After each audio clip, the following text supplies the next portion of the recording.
Museumku, warisanku. Alhamdulillah kita masih lagi berada di dalam segmen ini. Pada minggu lepas kita pun mengupas tentang segmen ini. Ada kaitannya dengan collection kapal keram. Kapal keram. Kapal karam. Kapal karam. Kapal keram. Okeylah. Shipwreck. Gitu orang. Saya kadang-kadang susah untuk menukarkan bahasa Inggeris ke bahasa Melayu ke bahasa Inggeris. Tetapi saya mencuba. Ya, kita mencuba apa-apa pun kita usahakan.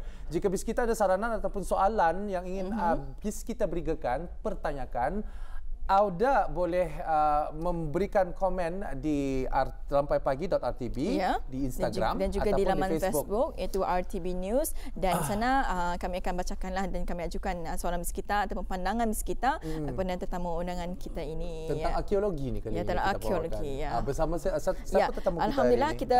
Hari ini kita bersama dengan Yang Mulia Puan Mas Nuna binti Haji Bakar, iaitu penolong penyelidik arkeologi Kanan Jabatan Museum Brunei. Assalamualaikum Puan. Waalaikumsalam warahmatullahi wabarakatuh. Ya, alhamdulillah, apa kabar? Alhamdulillah baik. Ya, rasanya belum terlambat ya untuk kami mengucapkan selamat Hari Raya kepada Puan. Selamat Hari Raya kembali. Ya. Jadi mungkin Puan dapat kita diketahuilah sedikit serba sedikit apa sebenarnya bidang arkeologi ini. Adakah ia satu disiplin? Adakah ia satu pembelajaran ataupun adakah ia satu pekerjaan? Jika boleh diberikan kepada penonton kita dalam pagi, silakan. Okay, terima kasih. Bismillahirrahmanirrahim.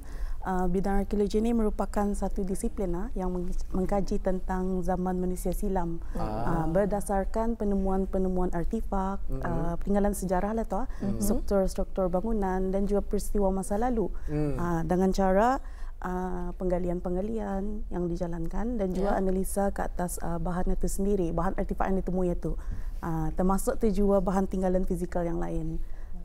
Ya, secara ringkasnya untuk membuktikan lagi lah macam catatan-catatan sejarah secara bertulis satu. Macam itu. Ya. Jadi bagaimana dengan perkembangan arkeologi kalau dilihat di negara kita ni?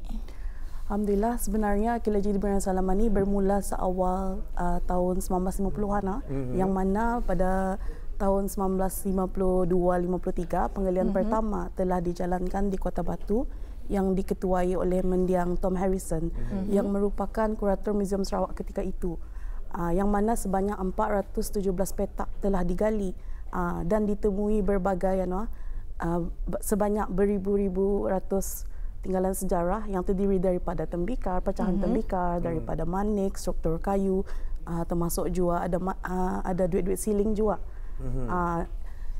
Ni juga daripada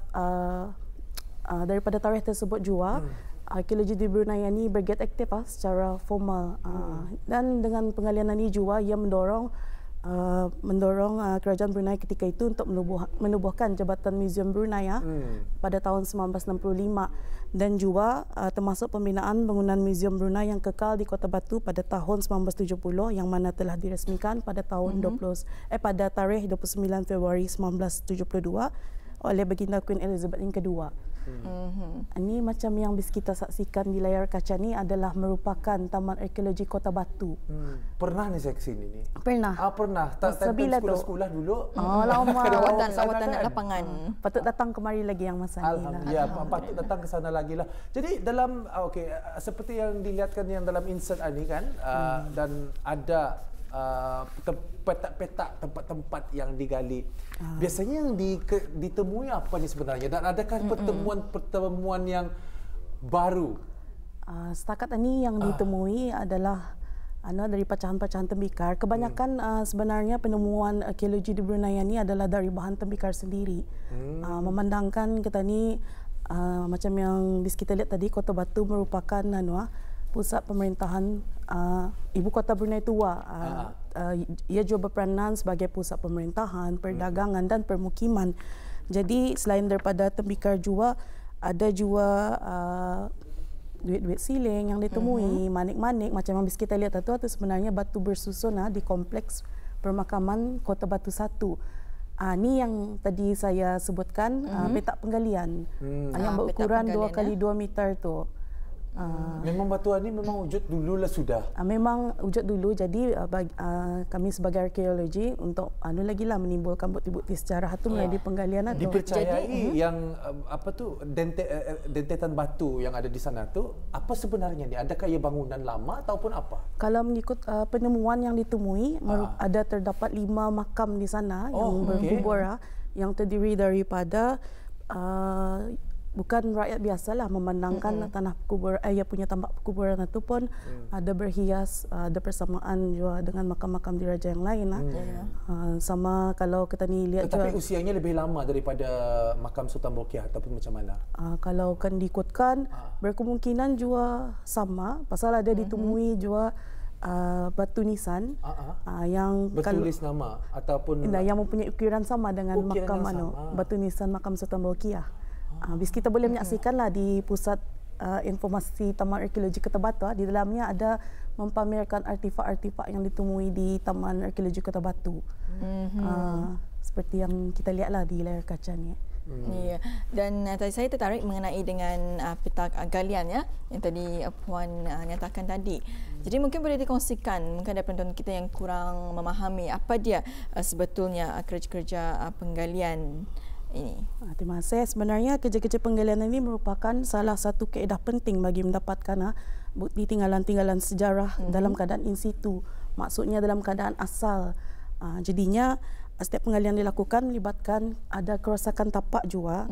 Kegagalan dalam masa usaha penggalian itu akan menjejaskan interpretasi hasil temuan artifak. Jadi bagi mengatasi perkara ini pelbagai persiapan perlu disiapkan dari segi ilmiah, teknikal dan pentadbiran.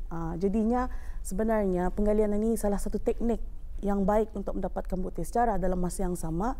Bila tadi menggali terdapat kerosakan juga. Jadinya atutah yang penting tadi buat persiapan dari awal semasa penggalian dan selepas penggalian. Semuanya mesti direkodkan. Setiap lapisan tanah yang digali itu direkodkan, setiap penemuan yang dijumpai itu direkodkan juga. Yang ini macam yang kita lihat tadi juga adalah daripada penggalian sebelumnya tahun zaman dulu lah. Jadi teknik penggalian dari dulu sama sekarang ini sama saja. Agaknya kami yang masa ni meneruskan lagi apa yang orang kan recover more lagi di tapak Kota Batu tu. Jadi kita akan menyaksikan beberapa foto insert seperti ini. Sekarang ini adalah teknik galian ni. Galian. Ya, teknik galian ini kami panggil petak penggalian berukuran 2 kali 2 meter tu. Jadi dalam 2 kali 2 meter tu di sana kami buat penggalian. Kenapa ada petak itu adalah sebenarnya bertujuan untuk senang merekodkan. Pasal petak itu juga kami bagi nama, ada penamaannya kami labelkan, misalnya A1, B2. Jadi apa-apa nanti untuk rujukan akan datang senang kan, kita ni melihat macam penemuan ini dari petak mana, dari kedalaman mana. Cakap pasal kedalaman juga kami menggunakan speed SPIT. Speed itu maksudnya speed 1 kosong ke 20 cm macam itu. Setiap 20 cm kami rekodkan. Setiap 20 cm. Jadinya menggali ni kalau susah untuk makluman bagi kita mungkin perkara yang menjana kesabaran ketani ni sebenarnya ni. Sebenarnya tapi kalau bis kita macam saya sendiri sudah dalam bidang itu minat kan, jadi yang menyeronokkan. Macam setiap hari itu bila bermula penggalian itu kita ni kan mau tahu apa lagi kan ditemui ni, apa lagi yang ada ni, jadi excited lah hari-hari itu. Tapi yang pentingnya adalah minat untuk kita ni menggali ni memang penting lah untuk kita ni minat juga. Kalau misalnya kita ni bukan menggali sebagai seorang pakar arkeologis, macam mana kita ni mau mengenal pasti? Biasanya kalau tempat seperti Kota Batu itu memang pun tempat bersejarah. Betul. Sudah pun kita ni ketahui. Tapi tempat-tempat yang mempunyai macam mana untuk memilih tempat?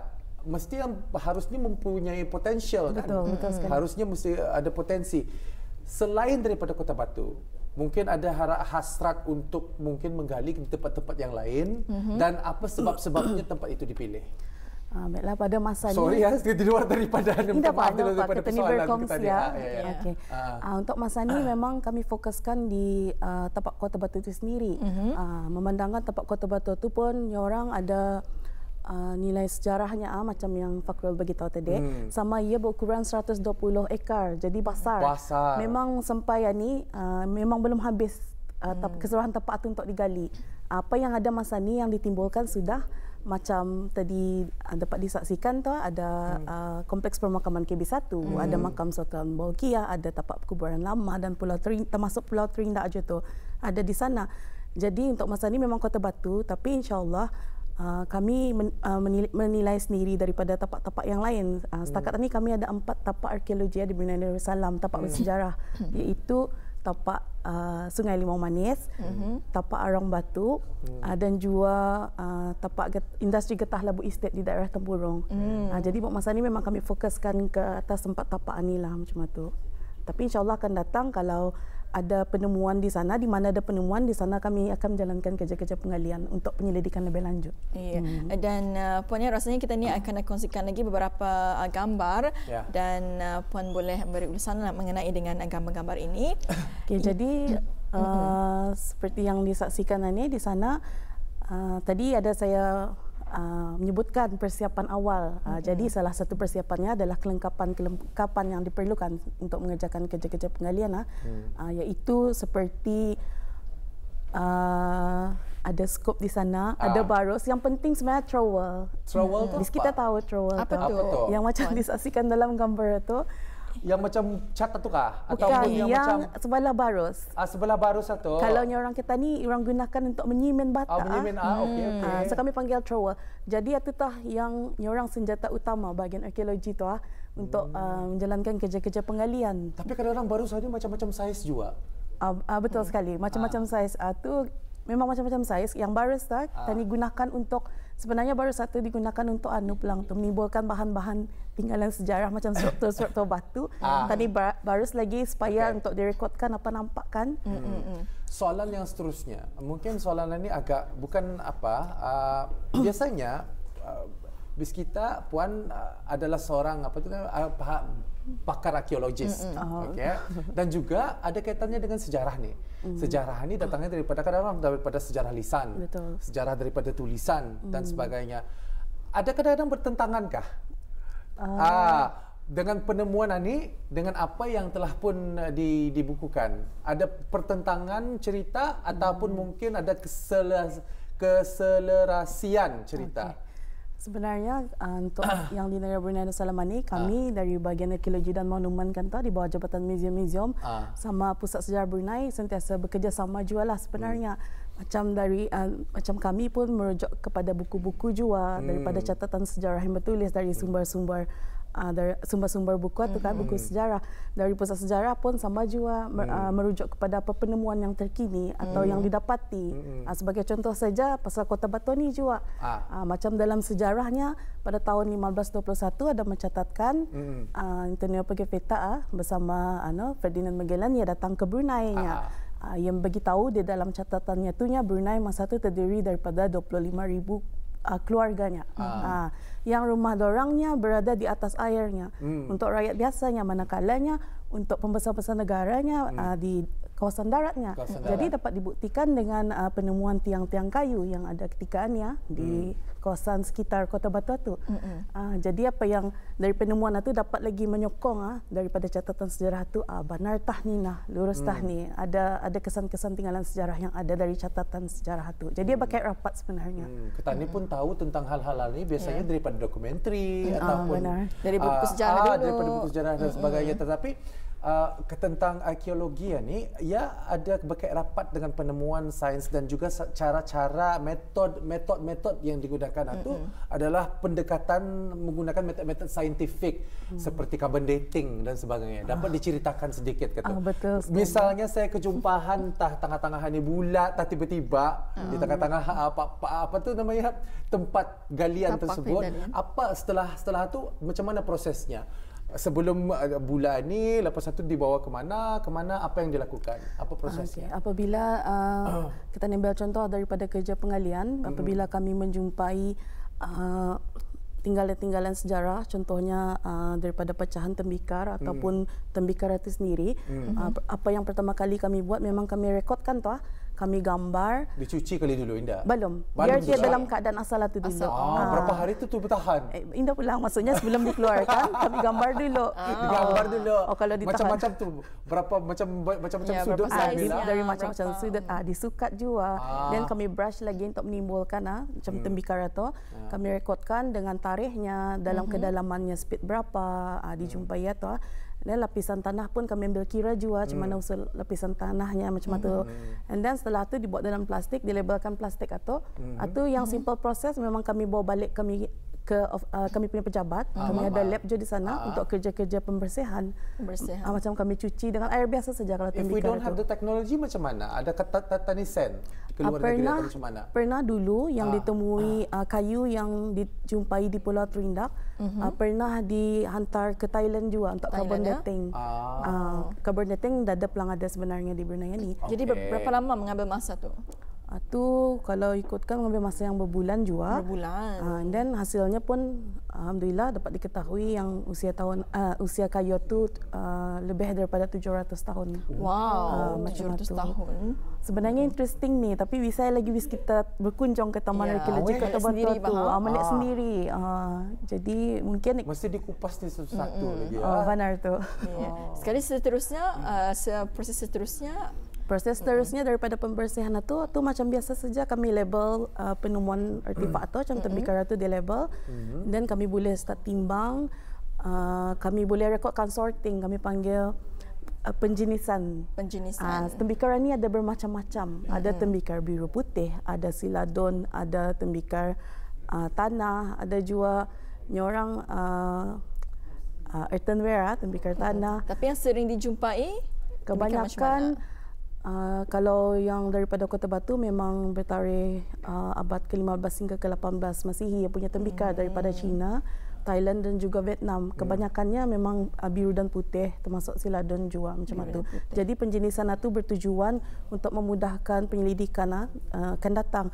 Jadi sebelum dimasukkannya ke dalam penyimpanan, kami buat penjenisan dulu, sama kami timbang. Sama ia lain tu, tembikar tu ia bermacam-macam. Ada mangkuk, ada piring juga.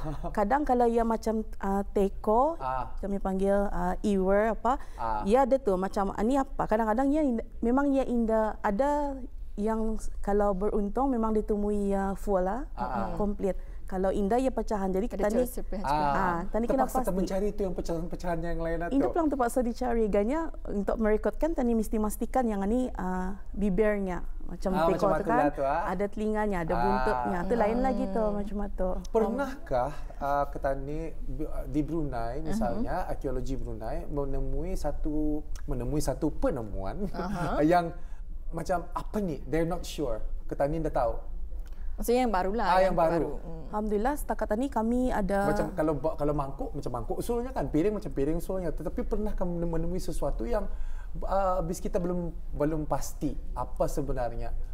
Setakat ini alhamdulillah yang penemuan-penemuan yang sebelum ini memang daripada penilaian daripada orang-orang lama juga dari bidang arkeologi. Diorang memang hanya orang arif. Untuk penjenisan itu memang diorang tahu yang ni mangkuk ninya, macam yang ninya, piring ninya, walaupun ia pecahan itu orang hingga sampai 50%, ia memang tahu juga. Macam itu dapat dikenal pastilah setakat ini alhamdulillah. Ya, alhamdulillah. Memang cukup menarik sebetulnya kalau kita ni kupas dengan lebih dalam lagi, tapi masa mencemburi kita ni sebetulnya ya. Puan terima kasih atas perkongsiannya dalam segmen Museumku Warisanku. Memang banyak sebenarnya manfaat yang telah pun kami perolehi, walaupun tidak banyak tapi sedikit itu sebenarnya memberi kesan juga kepada kita ni untuk kita mengetahui dengan lebih lanjut lagi. Jadi kepada Auda yang ingin mengetahui dengan lebih lanjut lagi mengenai dengan wawancara kita pada pagi ini, Auda datanglah ke arkeologi ya. Tapi waktu-waktu ini bukakah? Sepanjang COVID ini untuk fasa pertama pembukaan galeri dibukakan 3 kali seminggu. 3 kali seminggu. Untuk Taman Pusat Informasi Taman Arkeologi iaitu pada hari Selasa, Khamis dan Ahad. Waktunya juga dari pukul 9 hingga pukul 2 petang. Jadi kalau berkunjung di sana mesti je mengikut SOP yang ditetapkan macam ada scanning QR code apa, pakai mask apa. Pakai mask apa. Ya, Jadi kalau bis kita berminat, okey. Bis kita boleh juga menghubungi mereka di sana dan kita harapkan yang terbaik.